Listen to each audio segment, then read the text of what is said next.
상담 연구 방법론 출제 토픽 첫 번째입니다. 항상 연구 방법론에서 이 과학이라는 게 초반에 제일 먼저 만나잖아요. 그 이유가 있죠. 뭐 그냥 괜히 나오는 게 아니고 이유를 한번 잠깐 체크해 보면 과학적 방법, 왜 과학이라는 말이 왜 처음에 나오냐면 상담사가 매일 해야 될 게 판단하는 겁니다. 내 기법이 이 내담자한테 맞는 거야? 틀린 거야? 뭐 여러 가지 판단을 해야 돼요. 그러면 근거가 필요하겠죠. 이 근거는 주먹구구식 근거, 뭐 옆집 아줌마가 얘기하는데 이런 건 안 되잖아요. 연구에 뿌리를 둬야 돼요, 이 근거가. 그러니까 연구가 반드시 필요하다라는 겁니다. 근데 좋은 연구를 해야 될 거예요. 좋은 연구의 결과가 좋은 근거로 작용해서 판단을 내려주는 거잖아요. 그 연구의 질을 결정하는 게 바로 이 과학이란 말이에요. 과학적 방법으로 연구를 하고 그 연구를 근거로 해서 판단을 내린다. 그렇기 때문에 우리는 이 초반 파트에서 상담 연구와 과학이라는 이 타이틀을 이해를 하고 있어야 돼요. 왜 이걸 해야 되는지에 대한 걸 납득을 좀 하고 있어야 된다라는 겁니다. 그런 의미에서 출제 토픽 첫 번째가 상담 연구의 목적과 과학적 방법입니다. 물론 이제 여러분 이제 노트 보시면 파트 1 안에 토픽이 2개 있죠. 상담 연구와 과학적 방법의 만남이고, 자, 이번 시간 출제 토픽 1의 브리핑입니다. 포인트 편에서는 2를 다룰 거예요. 필요 상황과 목적. 언제 이 연구가 필요합니까? 그 연구의 목적은 무엇입니까? 노트 편에서는 이 목적을 달성하기 위한 과학적 방법이 무엇이 있습니까? 어떤 내용입니까? 그리고 퀴즈 문제로 1번, 2번, 3번 세 문제를 한번 풀어보겠습니다. 자, 왜 과학을 해야 되느냐? 이제 이 문제는 우리가 이제 금방 갔으니까 요 질문부터 해야 된다는 얘기예요. 첫 번째. 세 질문을 이렇게 차례로 할 건데, 이번 질문은 상담 연구 언제 필요합니까? 상담 연구가 필요한 상황이 도대체 언제입니까? 자, 요것도 당연히 출제가 됐기 때문에 가볍게 한번 가보죠. 첫 번째가 요 이론과 실제 결과가 다르게 나타났다는 거예요. 이론으로는 A라는 결과가 나와야 되는데 실제 해보니까 B라는 게 나왔어. 왜 그렇지? 그때 이 연구라는 말은 조사라는 단어로 비슷하게 느낌으로 사용하세요. 그러니까 조사를 해봐야 된다. 연구를 해봐야 된다. 엄밀하게는 다르지만 그 느낌이 그렇다. 아, 이럴 때 따져봐야 된다는 거 알겠고요. 두 번째도 같죠. 기법은 똑같은데 연구마다 효과 한쪽에서는 연구에서는 있다 그러고 한쪽 연구에서는 효과 없다라고 상충해요. 트레이드 오프예요. 그럼 왜 그렇지?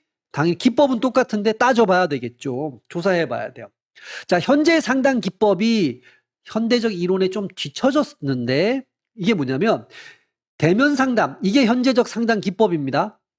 나는 지금 대면 상담 위주로 얼굴을 맞대고 하는데 요즘에 디지털 세대 내담자, MZ 세대들 뭐 이런 애들이 왔어. 그럼 이런 사람들한테는 비대면 AI 상담이 더 효과적이지 않을까? 이런 생각할 수 있잖아요.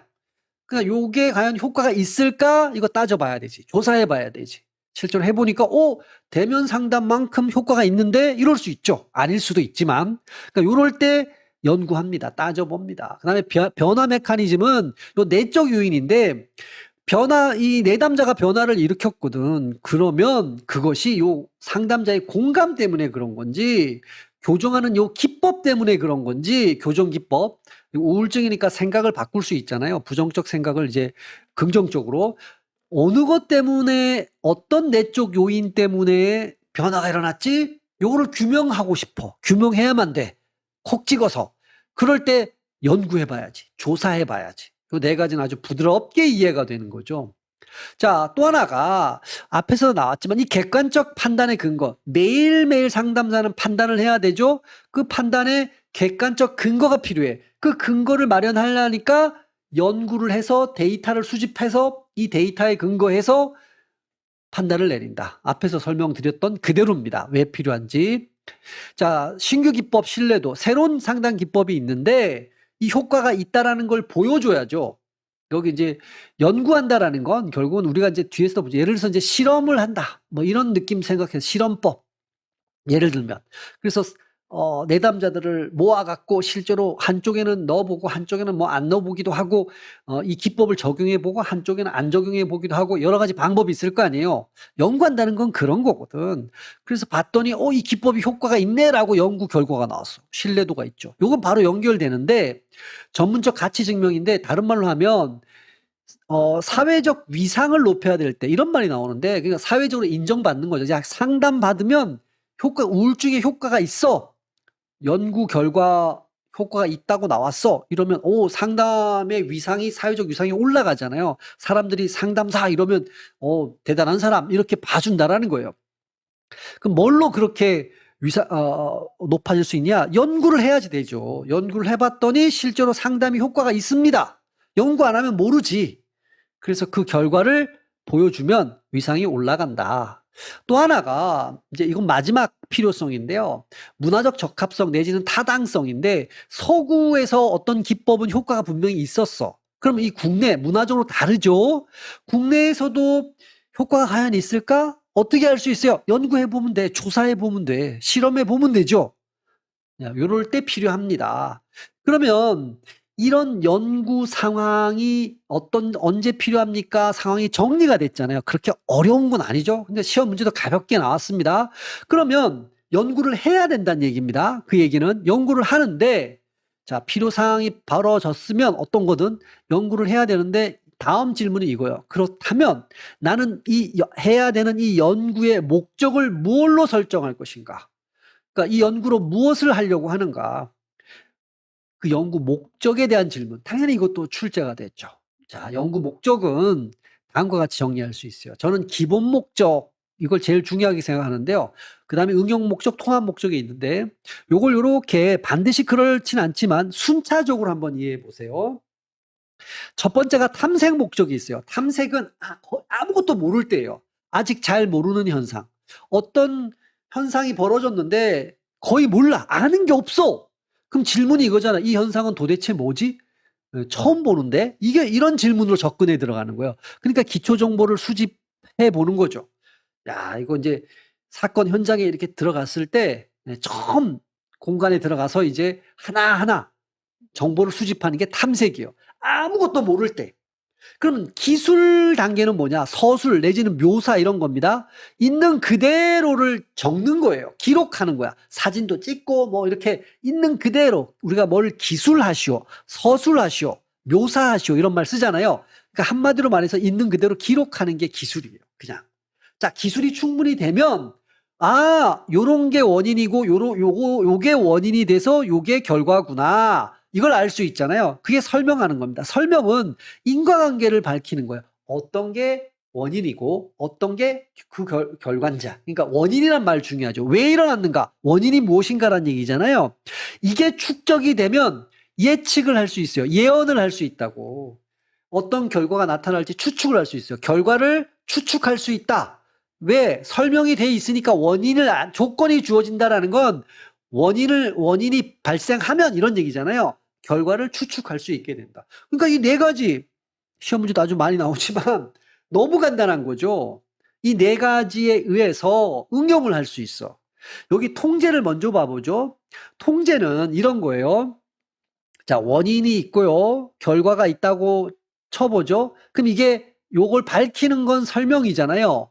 그럼 이 원인이 주어졌을 때 결과를 우리가 예측을 할 수 있잖아요. 이럴 수 있어. 이 결과가 너무 안 좋게 예측이 돼. 그러면 이 원인을 조작할 수 있죠. 여기 원인 변수를 억제한다는 얘기는 요 얘기예요. 원인을 조절해서 바람직한 결과로 바꿀 수가 있다. 이게 통제인 거야. 그러면 통제가 되려면 설명이 이미 돼 있어야 되고요. 예측도 되어 있고 예측이 좀 안 좋네. 그럼 통제한다. 이렇게 우리가 합리적으로 받아들일 수 있죠. 그래서 제가 이걸 응용 목적. 여러분은 기본 목적이니 응용 목적이니 구분하실 필요는 없어요. 시험 문제는 그렇게 구분해서는 안 나오니까. 자, 그 다음에 또 응용 목적으로 보는 게 평가. 이 상담 기법 상담을 했는데 어떤 기법을 가지고 효과 있는가? 그 얘기는 효과 있다라는 건 의도한 목표를 달성했는가라는 거죠. 그러려면 연구를 해보면 알겠죠. 따져보면 알겠죠. 문제 해결. 과연 대안이 마련될 수 있는가? 대안이라는 게 어떤 문제의 대안이라는 거는 해결책이죠. 대안이 있다라는 건. 요거는 이제 가벼운 어떤 응용 목적이다. 통합 목적은 이제 이론 정립입니다. 앞에 있는 뭐 설명이니 예측이니 뭐 이런 것들을 다 합해서 묶어 버리면 하나의 일반화된 원리를 만들 수 있다라는 거예요. 그게 상담 이론이 되는 거야. 거기에 대해서. 최종 목적은. 그러니까 이런 거는 이제 가볍게 여러분을 스케치할 건데 우리가 시험 목적이니까 시험 목적 당일은 어떻게 나오겠어요? 필요 사항으로 적절하지 않은 것 골라라. 뭐 이렇게 나오겠죠. 상담의 목적으로 가장 거리가 먼 게 뭐겠느냐. 이렇게 이제 여러분한테 가볍게 묻습니다. 자, 그러면 이제 다음 질문은 요게 되는 겁니다. 우리가 목적을 필요 사항이 벌어져서 연구를 해야 돼. 그래서 연구 목적까지 정했어. 그럼 이 목적을 달성하려면 뭐 그게 설명이 목적이든 뭐 통제가 목적이든 어떤 과학적 절차를 밟아야 되느냐. 과학적 추론 방법이라는 절차를 밟아야 된다. 그러니까 아주 이걸 심플하게 얘기하면 목적을 달성하려면 어떻게 해야 돼요? 과학적 방법으로 연구를 해야 돼? 이게 결론이라는 거야. 그러면 추론 방법, 과학적 방법이 있는데 전통적으로 가장 핵심이 되는 두 개가 있다라는 거예요. 그 여러분 많이 들어보셨던 귀납법하고 연역법이라는 거예요. 요게 이제 귀납이잖아요. 귀납법. 요게 연역법입니다.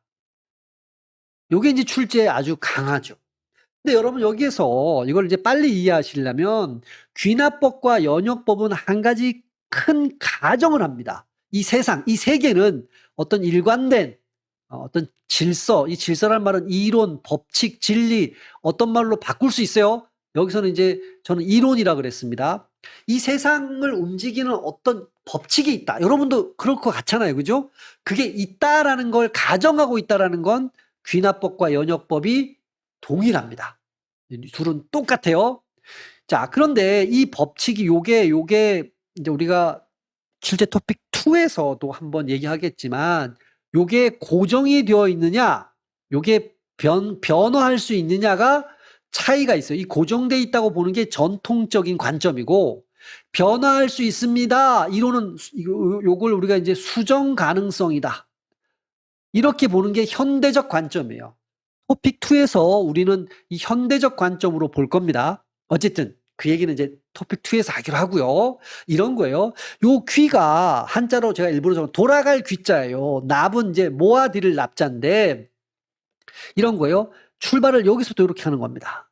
여기가 출발점이에요. 귀납법은 경험적 관찰을 통해서 A를 관찰하고 B를 관찰하고 C를 관찰하고 하나를 관찰하는 겁니다. 얘네들을 다 모아. 모아드릴 납.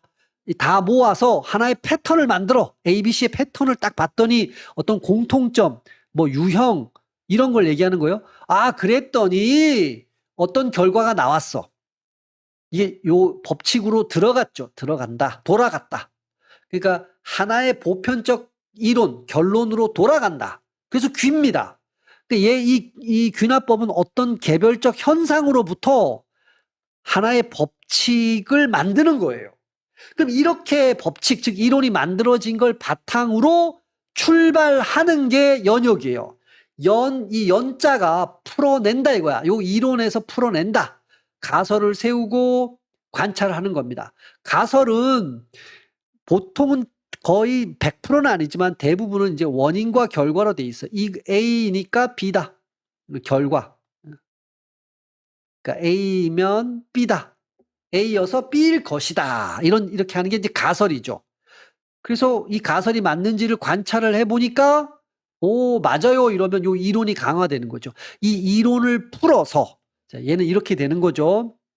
어떤 법칙이 있고 그 법칙으로부터 개별적인 현상을 설명해 주는 거야. 그러니까 여러분 이제 중력의 법칙 알잖아요. 그래서 위에서 아래로 떨어져야 되겠죠.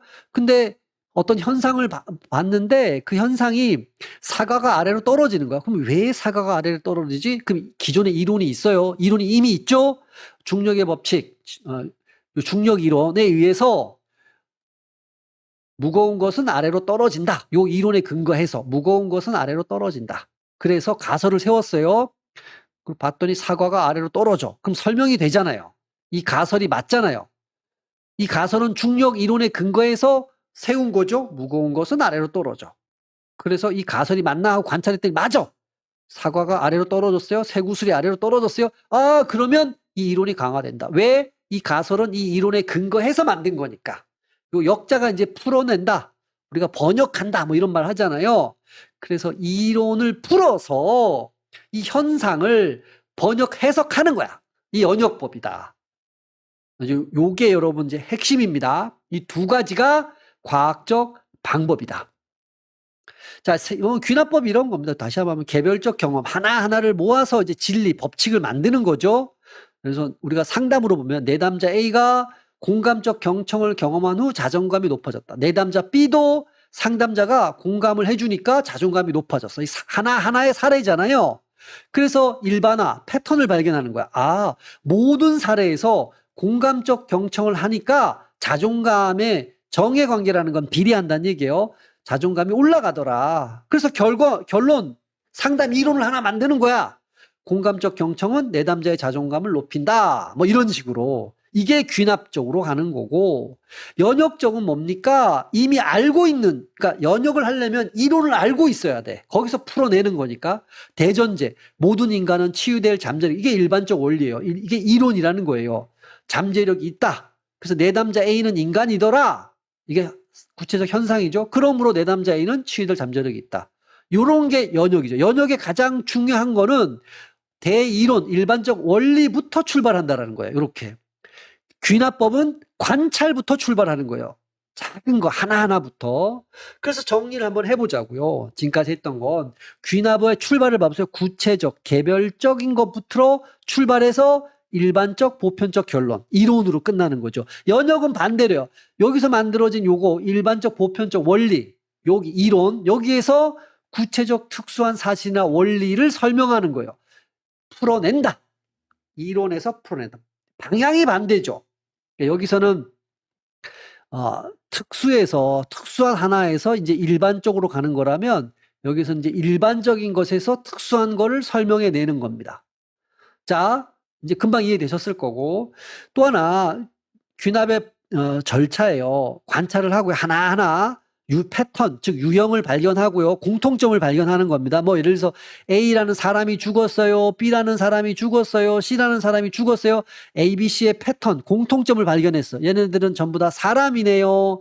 그럼 잠정적 결론이 뭐예요? 이론. 사람은 죽는다. 이렇게 나오는 게 이제 귀납이죠. 자, 연역은 기존 이론이 있어야 돼요. 이론을 바탕으로 가설을 설정하는 거예요.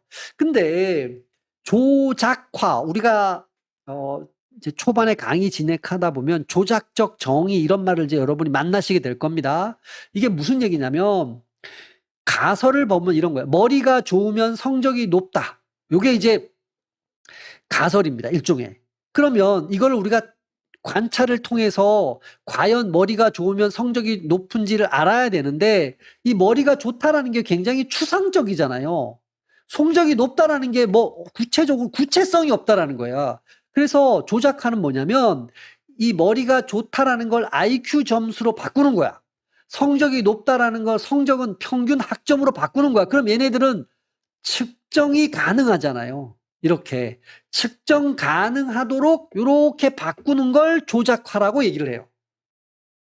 그러면 실제로 관찰, 즉 측정을 해서 봤더니 IQ 점수 100과 IQ 점수 140.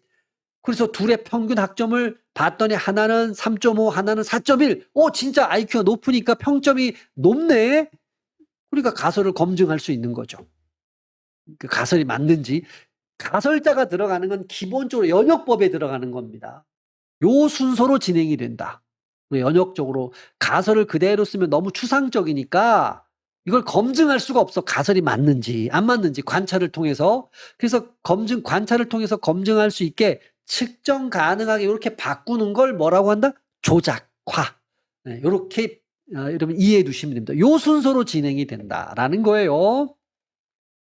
자, 이 귀납법이라는 건 관찰부터 시작하잖아요. 여기 앞에서 우리가 앞에서 봤죠. 그래서 탐색이라는 건 처음 나 이거 도대체 이게 뭐야? 이런 거죠. 아무것도 몰라. 연역은 여러분 이론부터 출발하잖아요. 그러니까 연역은 이론적 배경을 가지고 시작하는 거야. 근데 귀납은 언제 귀납법을 쓰느냐? 이론적 배경이 없어. 처음 보는 현상은 없잖아요. 그러니까 탐색적 성격을 갖고 있다. 귀납은. 연역은 이미 이론을 알아. 그래서 가설을 세우잖아요. 가설이라는 건 원인과 결과로 대부분 돼 있으니까 원인 결과 이걸 설명해 주는 게 그런 것들을 우리가 그런 목적을 설명이란 말을 썼잖아요. 그래서 설명적 성격. 얘는 가설 검증을 지향한다. 설명 성격은 원인을 밝힌다. 이런 얘기입니다. 귀납은 당연히 이론적 배경 없이도 가능한 거죠. 요거 조금 어려운데요. 귀납은 질적 연구에서 선호하고 연역은 양적 연구. 예를 들어서 이런 거예요. 요런 게 이제 노숙자 이제 이런 거를 한번 생각해 봐야 되는데 서울역에 가면 서울역 노숙자가 있잖아요. 이렇게. 이 사람들이 알코올 중독에 걸렸어. 알코올 중독. 이거를 그러니까 예를 들어서 이제 연역법으로 한번 제가 대충 한번 봐본다 그러면 어떤 이론이 있어. 예를 들어서 스트레스 이론이 있어. 스트레스 이론에 의해서 그러니까 여러분 이런 거잖아요. 스트레스 이론이 무슨 얘기냐면 스트레스를 받으면 사람은 술을 마신다라는 이론이에요. 별거 아니지. 간단하게 얘기하면 스트레스 이론이 있고 이 이론에 근거해서 가설을 세우는 거야. 저 노숙자가 스트레스를 많이 받았기 때문에 술을 많이 마셔서 알코올 중독이 되었다. 이런 가설이 세웠어. 그럼 맞는지를 검증을 해야 될 거 아니에요. 그래서 설문지를 돌렸어요. 이렇게 한 1000명한테 설문조사를 했단 말이에요. 하루에 술 마시는 빈도가 몇 번입니까? 체크해. 그럼 전부 다 숫자로 나올 거 아니에요. 이게 양적 연구라고. 연역은 그럴 때 쓰는 거예요. 근데 귀납은 무슨 얘기냐면 없어. 처음 보는 거야. 이론을 가지고 하는 게 아니라 서울역 노숙자는 왜 스트레스 이론과는 다를까? 이제 이런 것부터 출발하는 거야. 스트레스 이론에 의해서 안 맞는단 말이에요. 이 이론으로 봤더니 스트레스 없는데 알코올 중독 걸렸네. 이렇게 나왔다고 쳐요. 그럼 처음 보는 현상 아니야. 이론으로 설명이 안 되잖아요. 그럴 때 귀납을 치는 거야. 그러면 서울역 노숙자는 왜 기존 이론과는 다를까? 질문이 이겁니다. 그래서 한 5명을 선정해서 얘네는 1000명을 설문조사 했잖아요. 얘는 한 5명을 가지고 1대1로 심층 면접을 하는 거야. 그럼 숨겨진 이야기가 나오잖아요. 그럼 뭐를 해서 어떻게 술을 마시게 됐는지, 어떻게 가족과 헤어지게 됐는지, 그래서 어떤 루트에 의해서 알코올 중독까지 왔는지, 스트레스가 없었지만 뭐 다른 이유가 사람들마다 있을 거 아니에요. 숨겨진 이야기. 이게 질적 연구라는 거예요. 이런 거 할 때는 귀납법이 맞다. 우리가 질적 연구, 양적 연구 아주 깊이 있게 다루겠죠. 그때 이제 이런 얘기가 다시 나올 수 있습니다. 거기서. 근데 이 두 가지 방법은 조심할 게 상호 보완적입니다. 둘 다 연결되는 거예요. 우리가 여기 제일 중요한 말은 요 상호 보완적이라는 표현입니다. 배타적이 아니라는 게 가장 중요한 얘기죠. 이거 배웠잖아요. 이렇게 경험해서 이론을 귀납법이 만들어 놓으면 연역법은 얘 만들어진 이론에 의해서 가설을 세우고 경험적 관찰을 한다. 서로 이렇게 순환론적이라고. 배타적이 아니에요. 둘 다 필요하다. 이건 상호 보완적이다라는 얘기예요. 이 성격을 규정해 보는 거예요. 두 방법에. 자, 퀴즈 첫 번째입니다. 상담 연구의 목적으로 옳지 않은 것. 통제. 요거는 우리가 응용 목적이 들어가죠. 이론 정립, 통합으로 들어가죠. 주관화 아니죠. 3번이 틀렸네요. 설명, 탐색 다 맞죠. 주관화가 아니고 이 과학은 오히려 객관적 탐구를 지향합니다. 탐구, 주관을 지향하는 거죠. 이 주관하는 지양을 해야 되는 거야. 하지 말아야 되는 거죠. 너무 쉬운 거죠. 이런 스타일로 여러분한테 툭 치듯이 물을 수 있다. 자, 두 번째입니다. 필요한 상황. 상담 연구 언제 필요합니까? 그럴 때 옳지 않은 거 골라라. 상담 기법이 상충된 결과들로 나와. 그럼 왜 따져야 돼? 당연히.